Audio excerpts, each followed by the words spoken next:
Boone and Jacque, Sahon. Self-imprisonment underneath the heavy cloak of fear is a fate worse than death. Part 1. Catapult. Boone. Chapter 1. A powder blue cloud descending towards the Sahon water thundered 1,000 walnut-crunching echo along its surface. Lightning of the same color ignited beyond what the eye could see, as thunder boomed once more. A silver sphere no bigger than a tennis ball emerged from the center of the cloud, hovering over a thin red jelly-like film on the surface of the water, wrinkling as the sphere whirred closer and closer, slowly breaking and steaming a rip in the film, slipping through slowly until it was fully encompassed by the chilly and inky water. The film resealed itself, rippling suddenly when the sphere rocketed down the depths of the water. A few feet down, it halted, though it didn't stay still for long. A white and red glowing dot shone in the middle of it, scanning the midnight black starless night of water. The sphere began to move in erratic yet calculated twists and turns, descending further and further down, accompanied only by the sound of its centrifugal force, whirring and vibrating tightly around it. Its path became horizontal, as if swinging like a trapeze artist tripping on acid, afraid to fall beyond the line that separates reality from fiction, light from dark, internal heaven and hell, for it came upon an encompassing net of glittering red sand. Strangely, each grain kept their distance from the sphere. It moved in a circle, understanding that it could not connect with the sand. Furious, it remained still and stopped its centrifugal force. As it dropped below the sand split into two schools and slowly began to spin in a whirlpool fashion. The sphere began to whir quietly. In a jolting speed, the whirlpools jetted down into the depths of the water. The sphere bolted down, chasing the sand with incredible speed. Its red and white light pulsated, following the sand like a shadow. Shallow breathing and neon blue flames made the sphere croak a low and terrifying camel in distress cry. It reached two bodies held up by dark roots emanating from the depths of water. The whirlpools enveloped bodies tightly.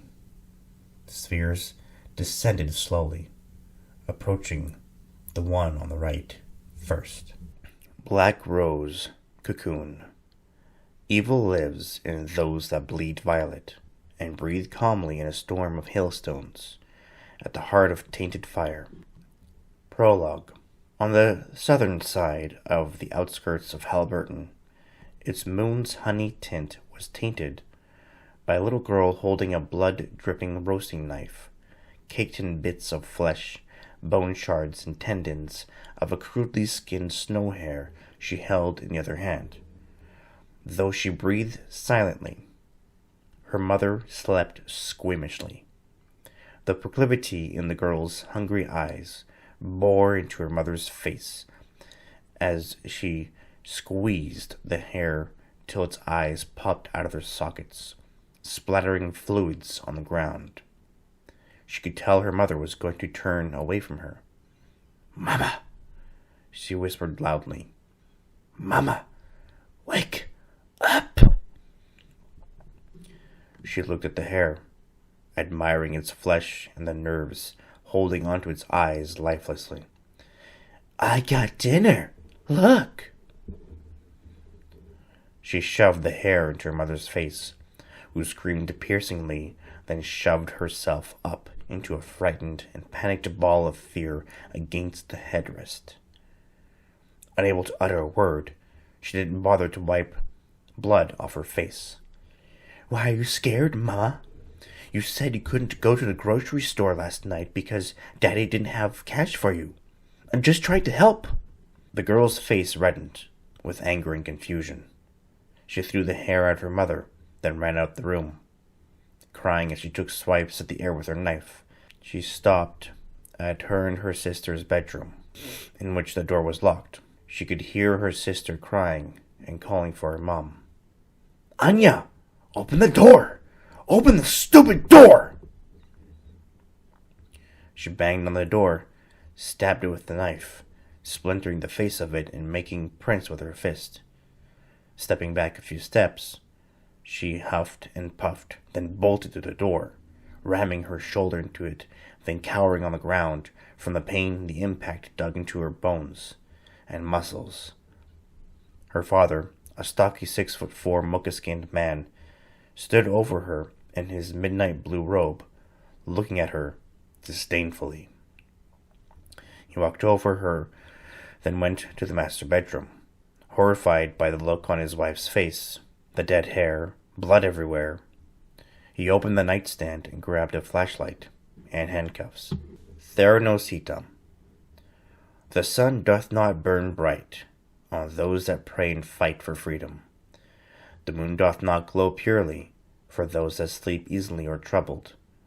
Creatures bred from the earth and sky ask for nothing, live for peace and kill to survive.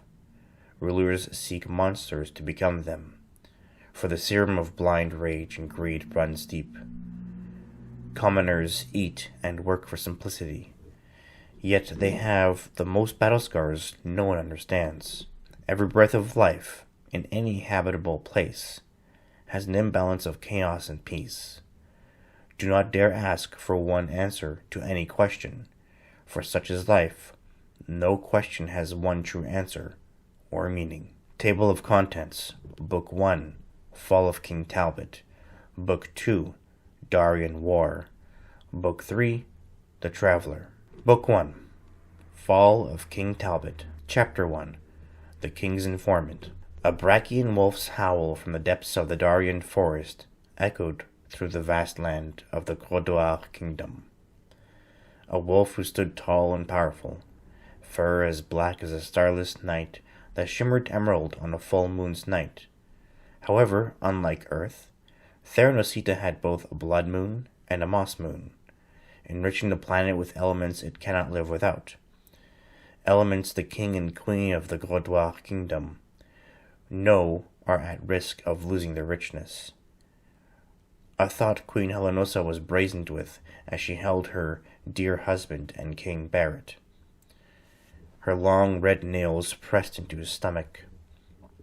Her feather-light silk violet night gown allowed her to feel close to him as she kissed him on the neck, whispering into his ear, "My love, my fair and brave king, I feel a darkness we have never faced before is coming.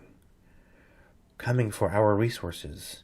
We must act now, before they become tainted." Barrett, a well-built and broad-shouldered man, whom had a salt and pepper beard that passed his barrel chest, sighed understandingly, but had a hardened scowl he never shook from during his reign over Graudoir. As he clutched his sword, protected by the Blood Moon's tribal leader, Godot, he said, "My queen, warrior and leader of Graudoir, when it comes to our riches and resources, we protect without panic. Until there is such panic, we dare not waste them to defend ourselves against those who seek to drain it from us." Little did he know, his confidant was swimming rapidly to the castle across the waters that surround it, for he was being chased by the lone Myrah. Bleeding lemon candy. Sometimes the cocoons, those who don't want to change, seeps into their mouths, tasting better than any sweets they desire. Nevermore will the bitter fruit of misery be their enemy, but reality of who they are will welcome misery in flaw. Chapter 1, Ugh, goes the mink. Donna didn't give a shit about her filth. From her sister's homemade beer soaked into the carpet, to the Funyun wedged deep in her rancid, vinegar-smelling brown hair. Despite her lips being sear and crusted, she was delighted to not have her sisters around. Beer tasted like piss to her. She could smell it from the carpet. Turning to the side table, she grabbed her glass of bleeding lemon candy, a drink she made with gin, vodka, lime, lemon, mint, honey, Sprite, and cotton candy sugar. Red Widow Waltz. I do not hold on to pain, it holds me. I do not embrace true love, it eludes me. I do not have truth in my grasp, it has no flesh. May the shadow cast upon me be lifted by another with amber and poison. Chapter 1. Harlow slumped somberly in her shower long enough for the warmth of the water to disappear into the low tide of fatigue in her eyes, holding on to a soft and wet strand of her chestnut hair, resting on her pink skin. She looked over at the foggy golden-brown window, wiping it clean. She looked numbly at the Halberton horizon, thinking of nothing more interesting than sand on a gray day. She turned the water off. Myrah.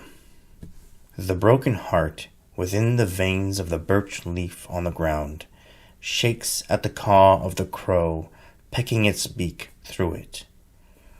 The crow of our life is only interested in the grub beneath the rich and bitterly cold soil that has buried our lost soul from the life we desire. Chapter 1. A tall woman with curly auburn voluminous hair, dressed in an open, full light brown coat, white t-shirt and black jeans, clenched her jaw and twitched as she rotated her hot black coffee while staring daggers at Santoon's diner main door. "You all right, honey?" asked a waiter standing right next to her with a pot of coffee in his hand. The woman looked at him stoically, following his every move, the twitch in his left eyebrow, his right hand sensually feathering back his one lock of blonde hair into his neat mess of chestnut wavy hair, pursing his lips while nervously staring into her eyes, one being fuchsia and the other being apple green. "Sorry for staring, honey. I've just never seen the likes of you. I mean, my boyfriend's dog, Tucson, has a chocolate eye and a peanut eye, but your eyes are..." Her unforgiving and bitter stare made his slender neck flex. More coffee?" She gestured that her cup was full. "Right. So sorry. Would you like some pie?" A short, pudgy man in an emerald police uniform walked in, eyeing the woman, then walked towards her enthusiastically. She caressed her coffee mug, then took a long sip, looking out the window as the man sat down. The morning wind had faded to a low, unheard hum from inside the rather quiet diner. "Coffee, hun?" "Certainly. Do you have decaf and Ryder? We do have sugar-free sweetener in that there little panther basket, and creamer." "Thank you, sir." He grabbed the cup that was close to the basket. As he brought it close to the waiter, the woman looked at him in disgust. "What's your name, hun?" asked the waiter as he walked over to the counter, then opened a section of it to get to the decaf that just finished its drip cycle in the coffee maker. The name's Cam Hicks." The waiter grabbed the pot, closed the counter behind him, then came over to pour Cam's coffee. "Little bland for a man with your dashing good looks."